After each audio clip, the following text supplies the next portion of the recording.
Yeah. So Johnny sent you these rock cars, and I'm gonna say, man, I think I would like to start out with saying this box car is really cool because this is post when the Rock got split up, right? Mm-hmm. A little CNW style patch. Thank you. I'm glad you noticed that. Yeah, Because I didn't notice that at first. And I was like, this isn't exactly. And he's like, oh, yeah, there's a patch on there. By the way, when they arrived, I called him and I just called him to thank him because this came with also Montana Rail Link boxcar, which I gave to Zeke. Oh, sweet. Because he looked at it. He's like, oh, I love this. I was like, take it.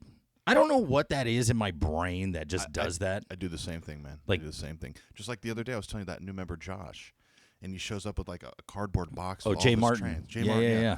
And like his brand new engine, like the details getting broken off. And I asked him, like, hey, man, why don't you have a real box? He's like, I can't afford it. Is that a Jeep 40? No, it's at SD45 he has. Okay. He's active duty military. He lives he's on base 32nd Street. He's like, I can't afford it. I said, check it, I got you. And I handed him one of those Protopower boxes. He's like, what are you? I said, nothing. Nothing. Just this is for you. And now you see he's all like jazzed. He's down there every weekend. He's having fun. I'm like, that's what it's about. Did you also see what he got from your co-host? No.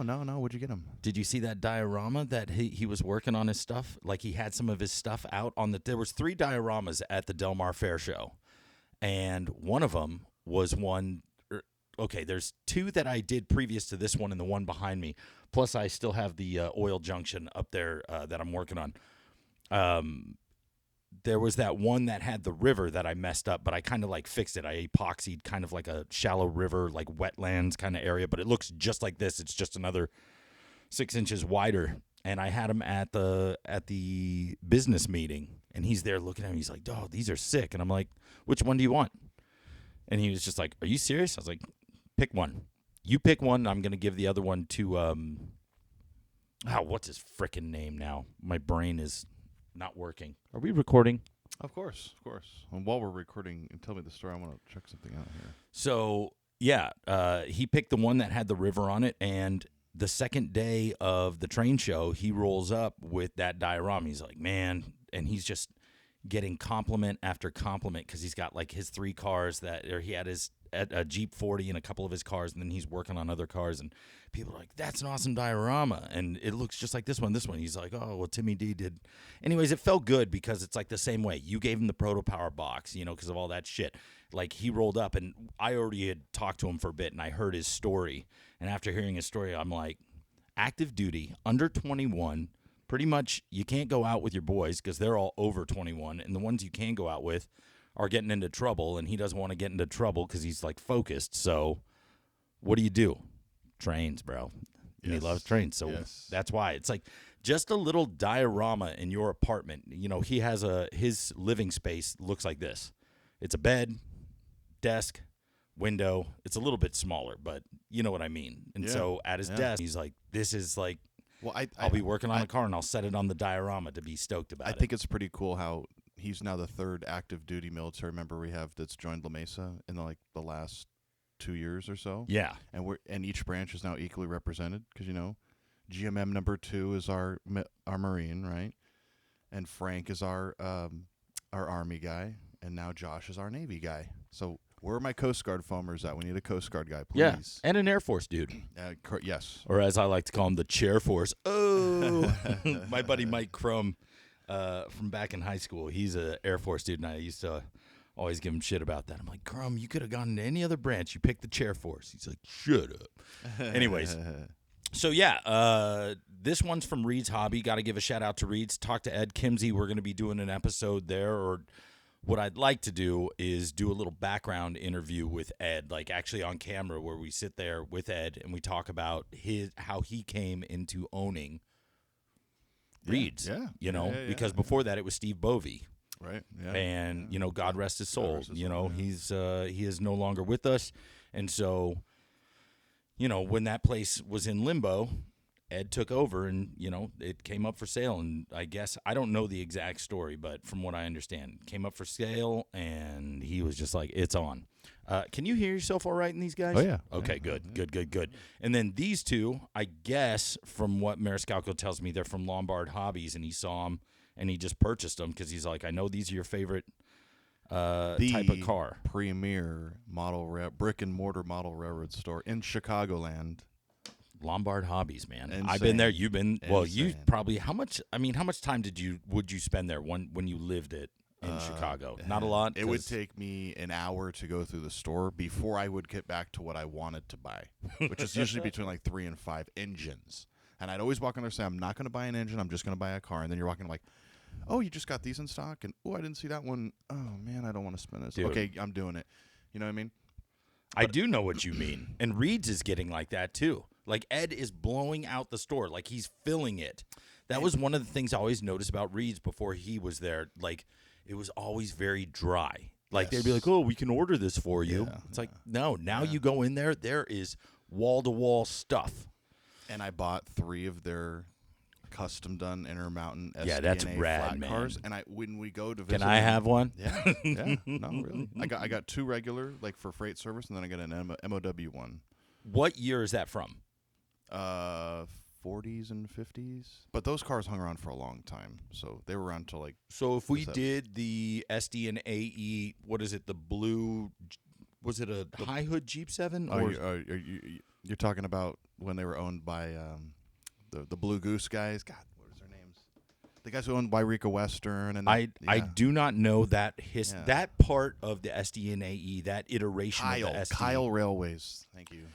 I just 'Cause I know know that 2 there was Kyles in my head. always, like when I was a kid, and I remember one of my earliest memories were watching blue and yellow units hustle cars in the downtown train yard, because my dad at the time, where the convention center is now, there was a whole extended piece, but all that stuff at the south end of the convention center, there actually was the old Navy USO, which was where, enlisted or even officers that just come into town, it was like a social hall, social gathering. We would go there every, I think, Tuesday and Thursday nights to eat dinner because it was a free dinner for sailors, Yeah.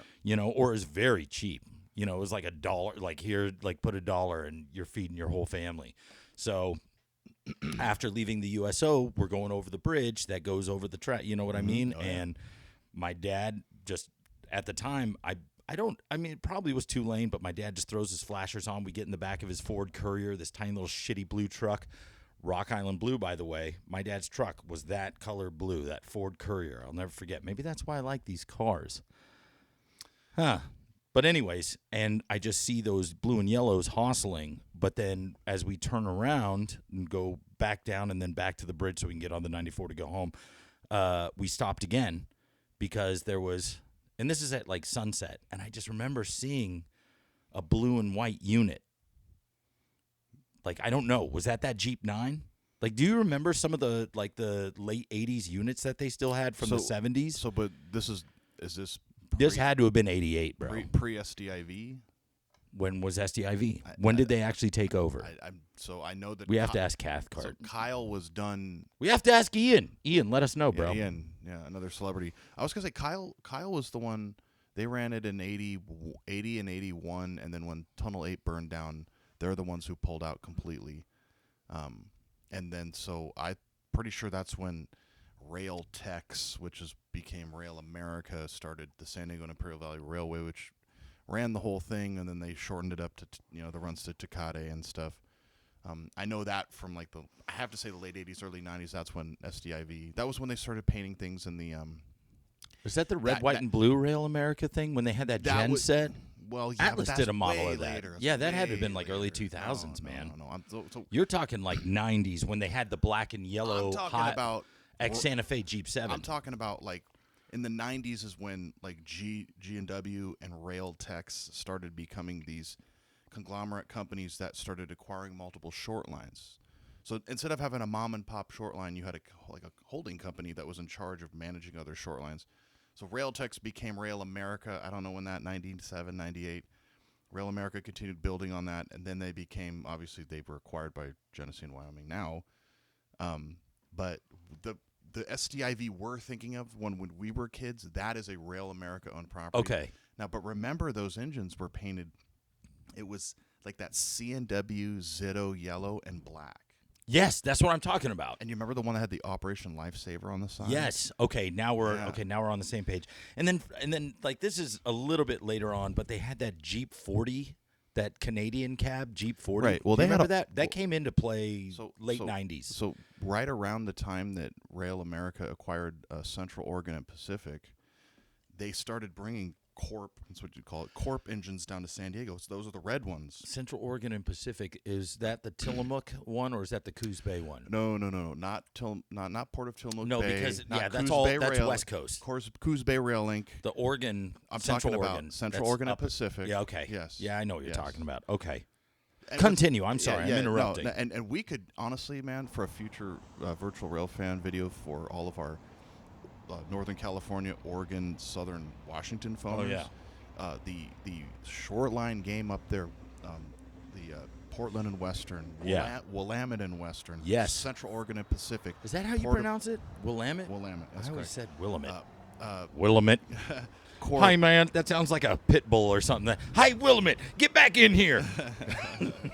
But there's like all those like timber Oh, yeah. short lines that were all feeding, SP and then later Yeah. UP.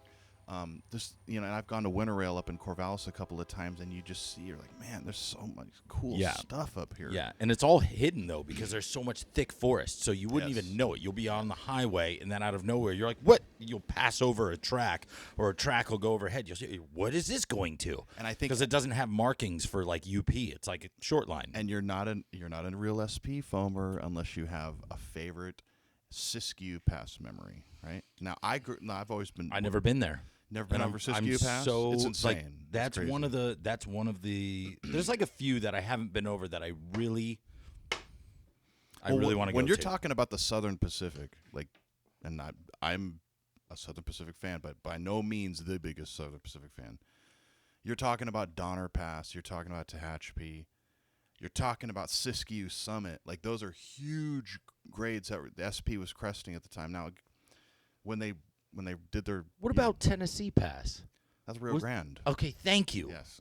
That's why I was watching that Yeah. video. Okay, we were Right, talking about. right. Okay, But like Siskiyou Pass was like the original way to get to Eugene and Portland, and then they built the eastern line, which goes over Mount Shasta via Klamath Falls, Chumult. Klamath Falls. Yes, Do you remember that from the original Microsoft Train Simulator? yes. They had that on there. Yes. I used to. I've I used to love running a 40-2 with like 8 cars over that area. You'd have to switch them out at the pulp wood plant, and then you'd have to pull them over to the paper plant. But I and don't think then that was you- Klamath Falls, though. I felt like that was. It was Klamath Falls. It was. I original don't think it was Microsoft on. Train I Simulator? don't think it was. Yeah. It was Marias No. Pass, bro. Marias Pass. Cut Marias, is that how you call Marias it? Marias Pass. Cut Bank, Sweetgrass. I have all these names. If memorized, 'cause I anybody, played if this. anybody knows what simulator Klamath Falls was on, because I want to say it was. I got a demo disc of the Microsoft Train Simulator, and when I was living out of my car, this is like right before we went up over Cajon. I remember uploading it onto my laptop at the time, the same one I was demoing the original Pullman Standard record on. Yeah. Was that was Klamath Falls was on there? I know that. Okay. That's why I know that name. I've worked at Klamath Falls many times. Yeah. Oh yes, a lot of. How Good you know memories. we're getting off topic. There's 2 more things that I want to talk about. You were talking about being a little kid and seeing, the rock box cars when you see them, you're like, man, that's so cool.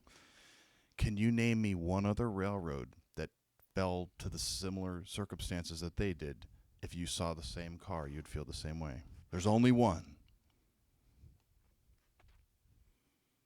And the keynote is bankruptcy. And not Penn Central. Don't think Penn Central. Oh, I was gonna 'Cause say Penn Central's that restructuring. I into a different had railroad. always wanted to do either a GT or a Conrail quality auto rack. Well, no. I remember the first time I saw those two, a Grand Trunk Western. When I see a rock car specifically, Mm-hmm. this is a bankruptcy railroad. Okay, again, not including Penn Central, because Penn Central was split up into Conrail and all these things. I'm talking about this railroad was a lot of mileage was abandoned.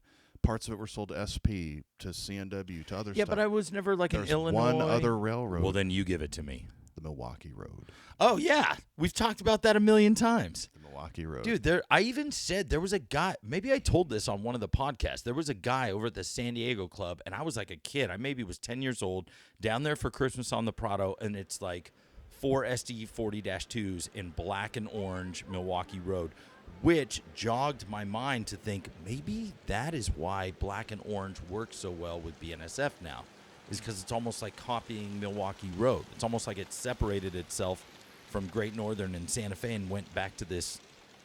You know what I mean? I get it. I just look, when you look at Milwaukee Road and what it stood for, the ambitious things they did, the Western We expansion, already talked about electrification. this. We talked about this, and then bro. the fact that they just were gone.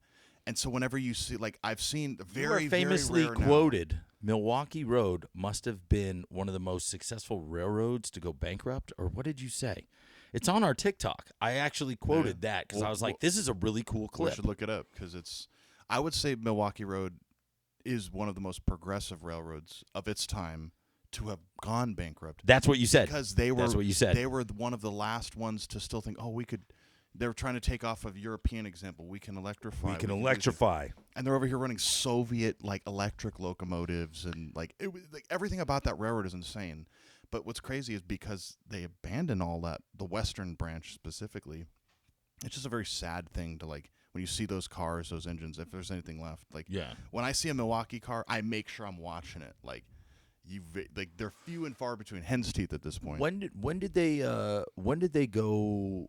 The Wayside was 82 or was it 80? I can't remember specific. I If thought it was anybody the end knows, of the let us 70s. know. It was But after 1976, I know that.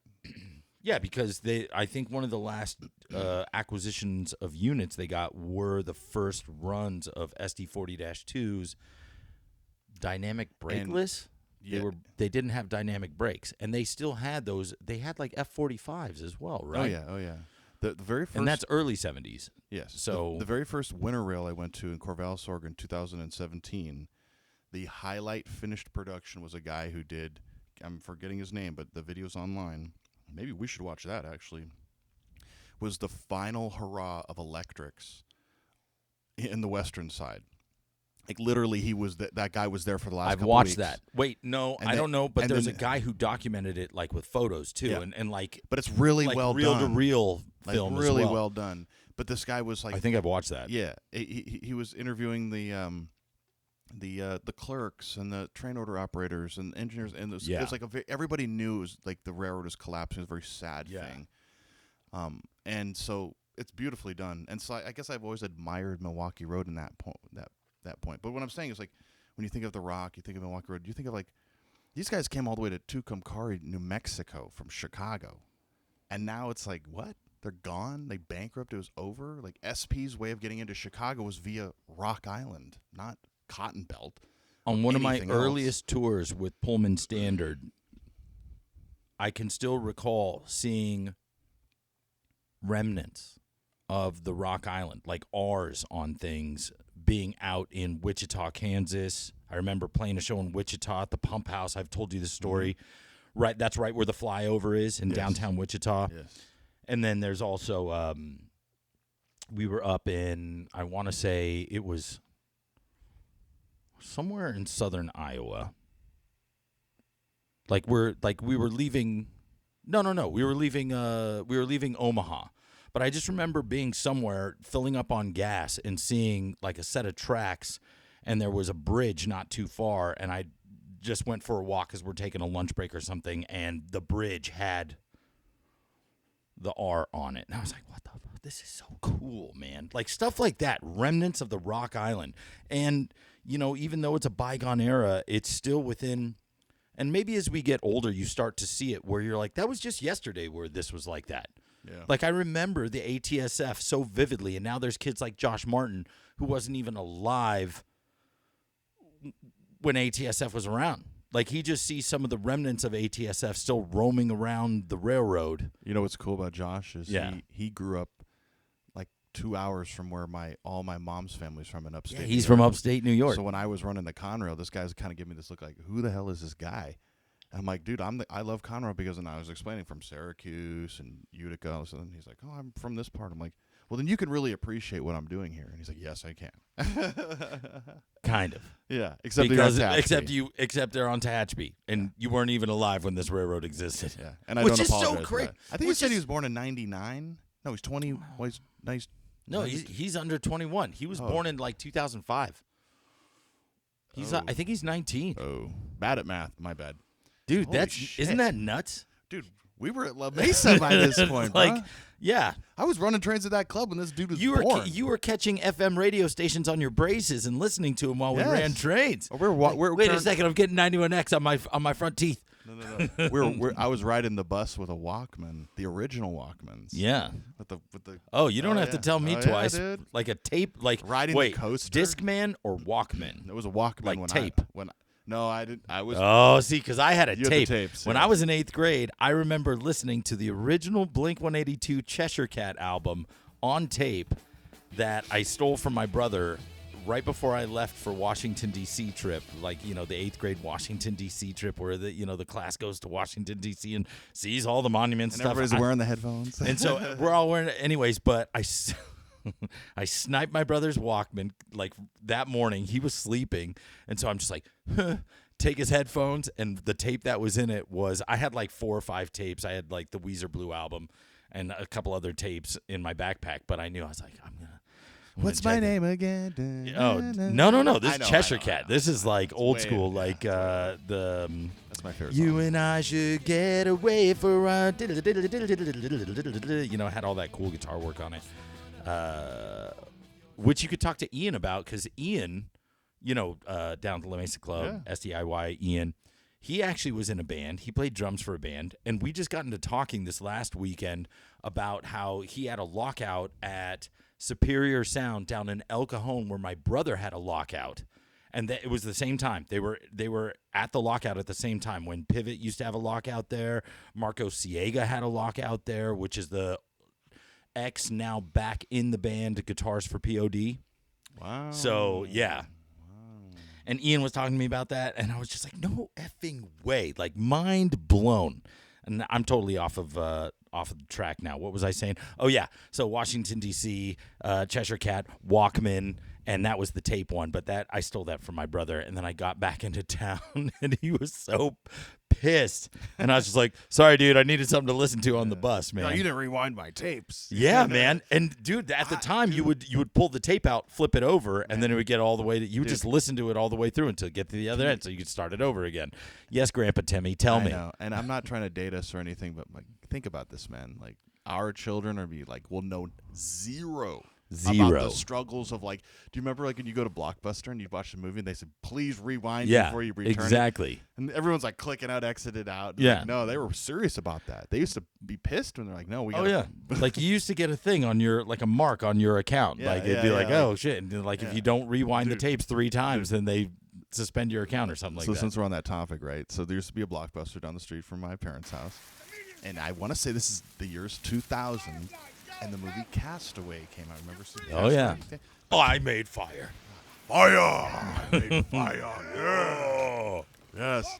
And so they had they released the VHS was teal colored, not black. Ooh. Like every other, it was like, it said Castaway was teal colored. It was a big deal. And there was a big poster of Tom Cruise. Yeah. God, if you could just take some of these Tom kids Hanks. back. Yeah, Tom Hanks. Tom Hanks, yeah. Yeah, Yes. I know. They get mixed up. I actually just, what's funny, I just watched that movie the other day. And Castaway. Yeah, and it's Helen Hunt plays his wife. Yeah. That one got me crying, man. Those two are that perfect chemistry. Like, you talk about two actors that really make the believable couple. Oh yeah. Very much so. I think that exists a lot with Tom Hanks, though. He does very well with certain. Well, no, actually, no.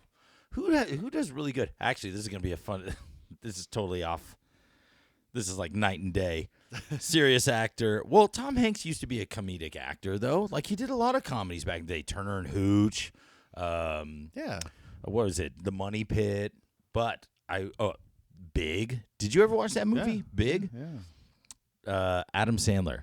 I don't know why, but like when I watch his movies, there's certain, like him and Drew Barrymore. You're like, they're so Yes. lovable. Or him and Jennifer Aniston. Yeah, Same so thing. lovable. Like, Yeah. Kind of like a believable couple. very much, believable yeah. because they're friends, though. Apparently, him and Drew Barrymore are homies. Him and Jennifer, But like, that's the key. they hang out outside. Yeah, you're best friends and your lovers.